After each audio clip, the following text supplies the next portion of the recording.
Hi, today we're gonna test another firmware which we got on the website asicfw.io.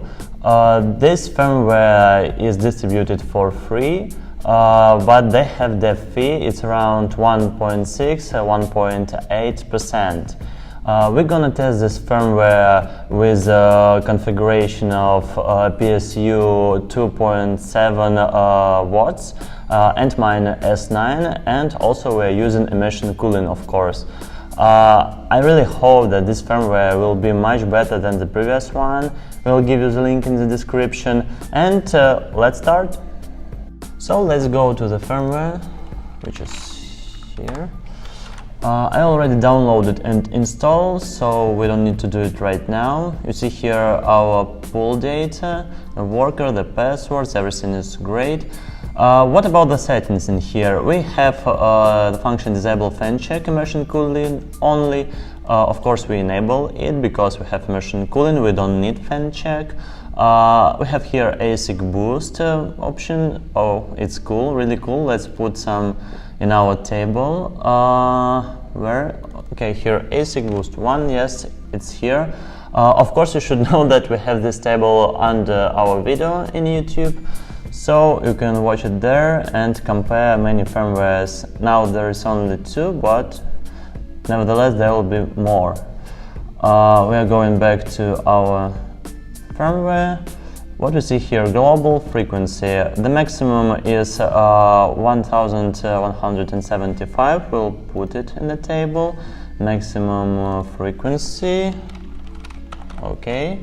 What we got next, global voltage, the highest is 9.5, also we put in the table 9.5. What's next? ASIC disable fan check. Let's go to auto-tuner configuration. We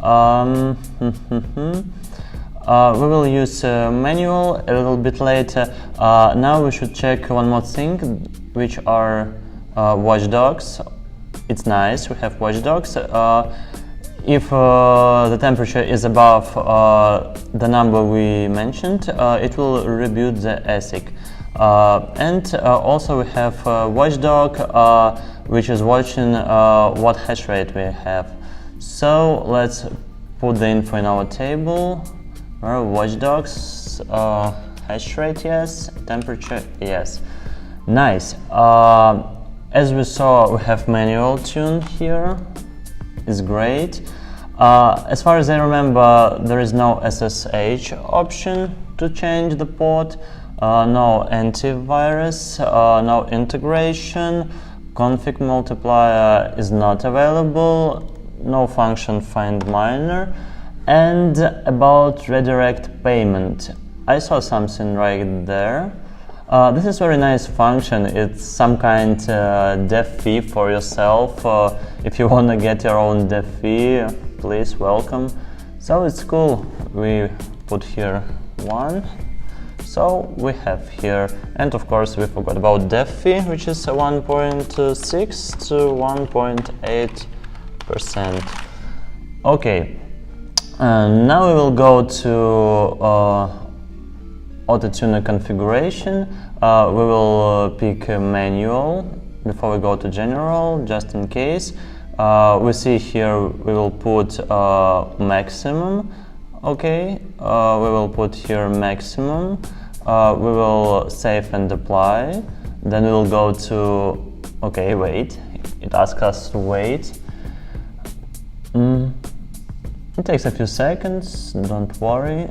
Now we'll go to auto-tuner configuration. We choose manual. Then we will, what we're gonna do?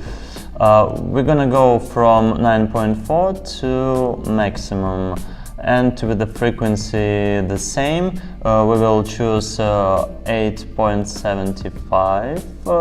I don't think when we choose less, we have very good ASIC, you know, and 875 is pretty good for the minimal frequency. The maximum we will choose maximum, okay, and we'll start from down step which is 2, and maximum number of restarts will be 20. Okay, so we press save and run, and let's wait a bit.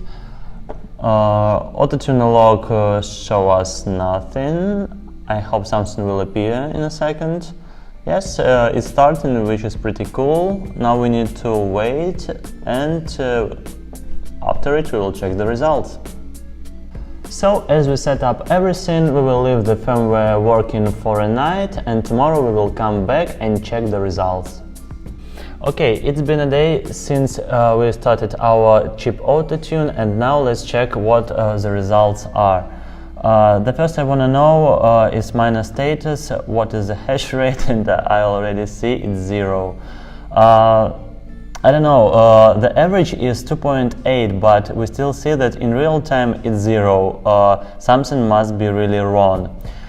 Okay, now it's not 0, it's 1.4. I just want to remind, it's almost 24 hours since I started, so it's still 1.4 or whatever.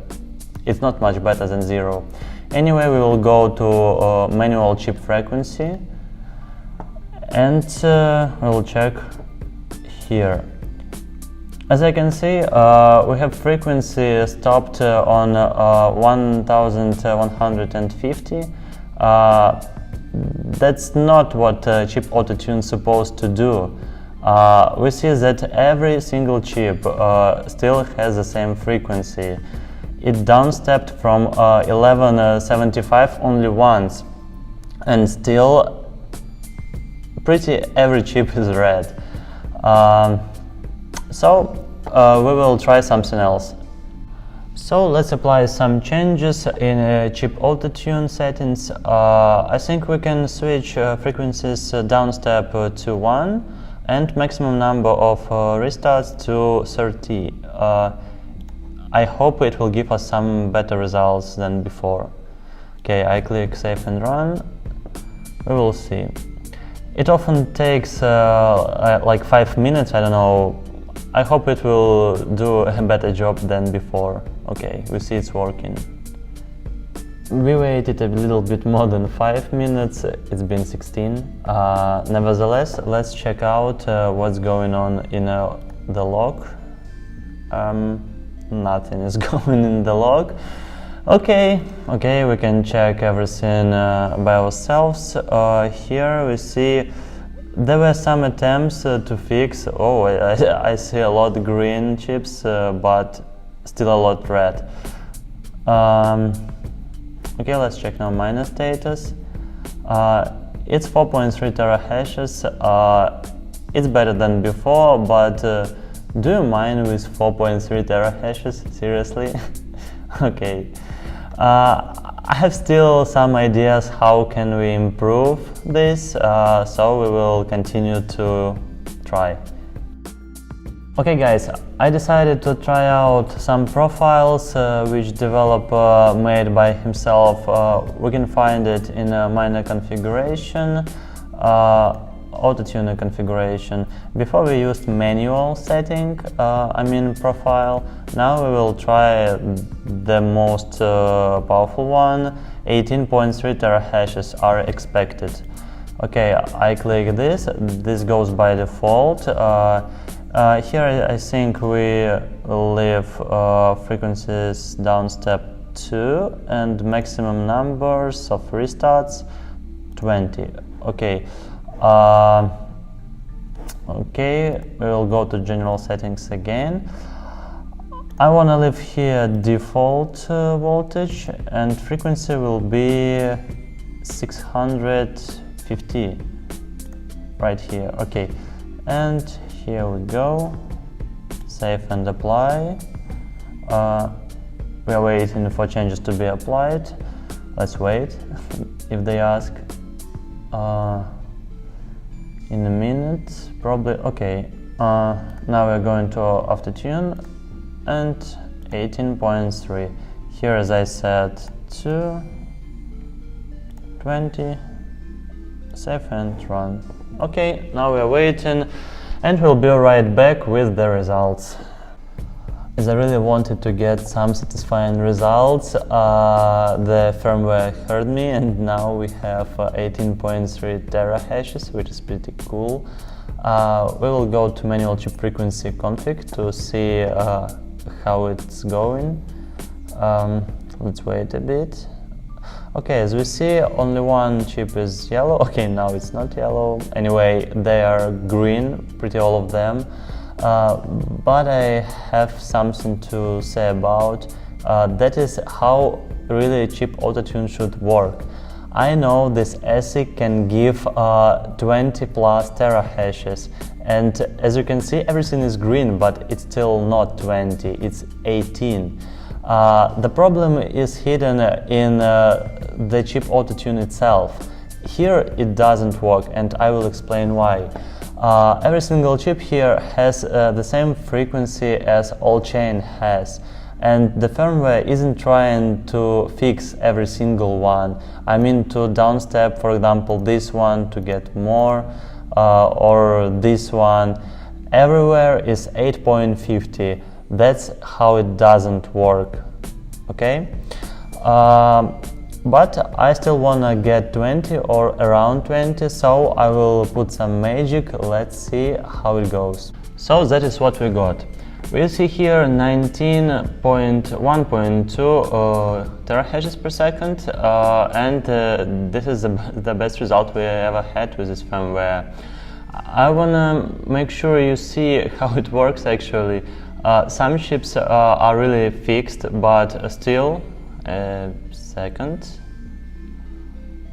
So we see here a few red chips, 4 chips are red and a bunch of chips are yellow. That's not cool, but anyway we see that chip autotune still working. We see here is fixed, here, here and in other places.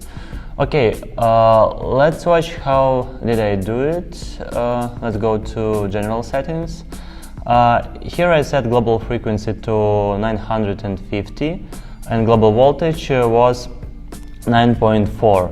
Of course, we disabled fan check because we are using immersion cooling, we are using ASIC boost, and just in case I put here. Next, let's go to autotuner configuration. We see here frequencies downstep is only once, and maximum number of restarts 30. And once again, as we see here, 19.2. That's quite good. Let's put this number in our comparison table. Here, 19.2. Okay. Time for conclusion. This firmware isn't so sad as the previous one, which was Antminers firmware. We will give you the link to this video in the description. But it's not good enough to take it into consideration when you know that there are a lot of developers all over the internet who can give you much more than this firmware.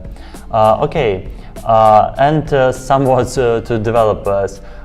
Please, when you include dev fee, please be sure that your chip autotune is working well as the log. They should work perfect, because I want to know what is going on with my ASIC, with my mining process, with my firmware itself. And this firmware still goes much better than stock Bitmains, but the stock offer you 13.5, and some other firmwares, which we will talk about in next videos, will give you 20. This difference is huge, you see. So that's all for today. Stay tuned. Bye.